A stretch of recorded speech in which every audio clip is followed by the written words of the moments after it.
আসসালামু আলাইকুম সম্মানিত ভিউয়ার্স, কেমন আছেন? আশা করি ভালো আছেন। আজকের এপিসোডে যে বিষয়টি নিয়ে আলোচনা করতে যাচ্ছি এবং আপনাদেরকে যেটা শেখাতে চাচ্ছি সেটা হচ্ছে কোয়েল পাখির ব্রুডিং অবস্থায় কি কি ঔষধ দেওয়া উচিত। এক কথায় কোয়েল পাখির 0 দিন থেকে শুরু করে 30 দিন পর্যন্ত একটি ঔষধ ম্যানেজমেন্ট ও খাদ্য ম্যানেজমেন্ট এর রুটিন। তাই কষ্ট করে ধৈর্য সহকারে সম্পূর্ণ ভিডিওটি দেখবেন। আর আপনি যদি আমার চ্যানেলে নতুন হয়ে থাকেন তাহলে অবশ্যই চ্যানেলটিকে সাবস্ক্রাইব করে আমাদের এই ছোট্ট পরিবারের সদস্য হন। অলরেডি যারা সাবস্ক্রাইব করেছেন তাদেরকে জানাই অসংখ্য ধন্যবাদ। চলুন কথা না বাড়িয়ে আমরা মূল আলোচনা শুরু করি। সম্মানিত ভিউয়ার্স, অনেকেই 0 বাচ্চা ক্রয় করে থাকেন যে ব্রুডিং করবেন, আর এ সময় আপনি কি ওষুধ চালাবেন এবং কি খাদ্যটা খাওয়াবেন তার উদ্দেশ্যেই আজকের এই ভিডিওটি দেখুন।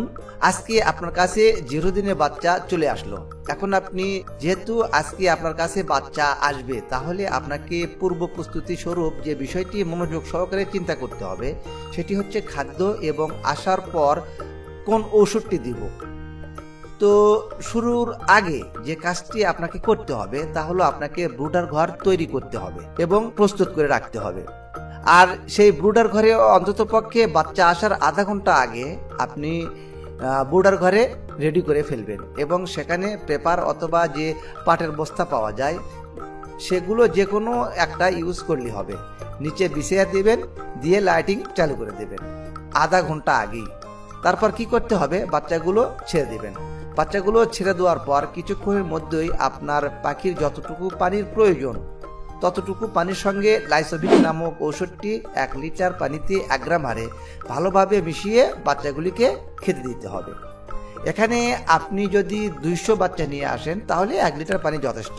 আর যদি আপনি বেশি বাচ্চা নিয়ে আসেন সে অনুসারে ঔষধ এবং পানির পরিমাণটা কম বেশি হতে পারে। এই গেল প্রথম দিনের আপনার কোয়েল পাখির বাচ্চাগুলোকে কি ঔষধটা খাওয়াবেন। সম্মানিত ভিউয়ার্স, এবার দ্বিতীয় দিন থেকে চতুর্থ দিন পর্যন্ত আপনার পাখিকে সকাল, দুপুর এবং রাতে রেনামক্স এই ওষুধটি আপনার পাখিগুলিকে 1 লিটার পানির সঙ্গে 1 গ্রাম ওষুধ ভালোভাবে মিশিয়ে খেতে দেবেন।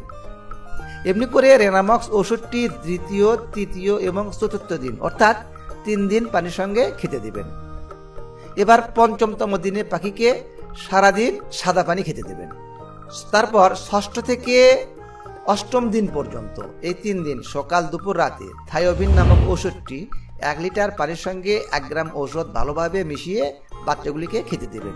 এমনি করে 3 দিন থায়োবিন ওষুধটি আপনার পাখিকে পানির সঙ্গে মিশিয়ে খেতে দেবেন।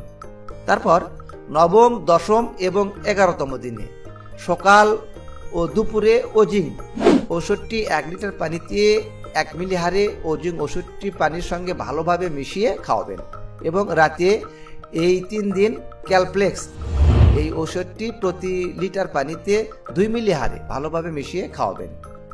12তম দিনে সকালে গাম্বুরা ভ্যাকসিনটি পানির সঙ্গে মিশিয়ে খেতে দেবেন এবং খেয়াল রাখবেন যেন 2 ঘন্টার বেশি ভ্যাকসিন মেশানো পানি পাখির কাছে না থাকে। 2 ঘন্টা পর থেকে সারাদিন সাদা পানি আপনার পাখিকে খেতে দেবেন।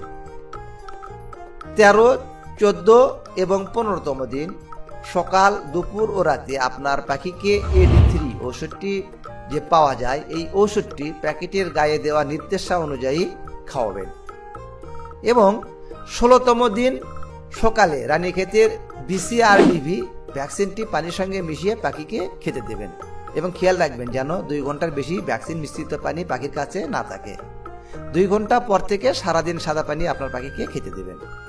সম্মানিত ভিউয়ার্স, এবার 17, 18 এবং 19তম দিনে সকাল, দুপুর ও রাতে অ্যাম্পল অথবা কক্সিকিউ ওষুধটি প্যাকেটের গায়ে দেওয়া নির্দেশা অনুযায়ী আপনার পাখিকে খাওয়াবেন।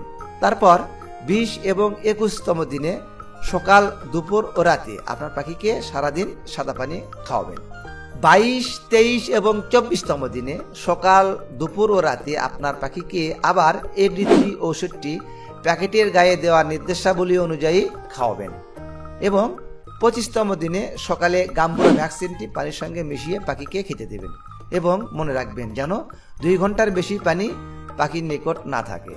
2 ঘন্টা পর থেকে পাখিগুলিকে সারাদিন সাদা পানি দেবেন 26 দিন পর্যন্ত। 27, 28 এবং 29তম দিনে সকাল, দুপুর, রাতে প্রোটিমিন ওষুধটি প্যাকেটের গায়ে নির্দেশ দেওয়া অনুযায়ী আপনি পাখিকে খেতে দেবেন এবং 30 দিন সারাদিন আপনার পাখিকে সাদা পানি খেতে দেবেন।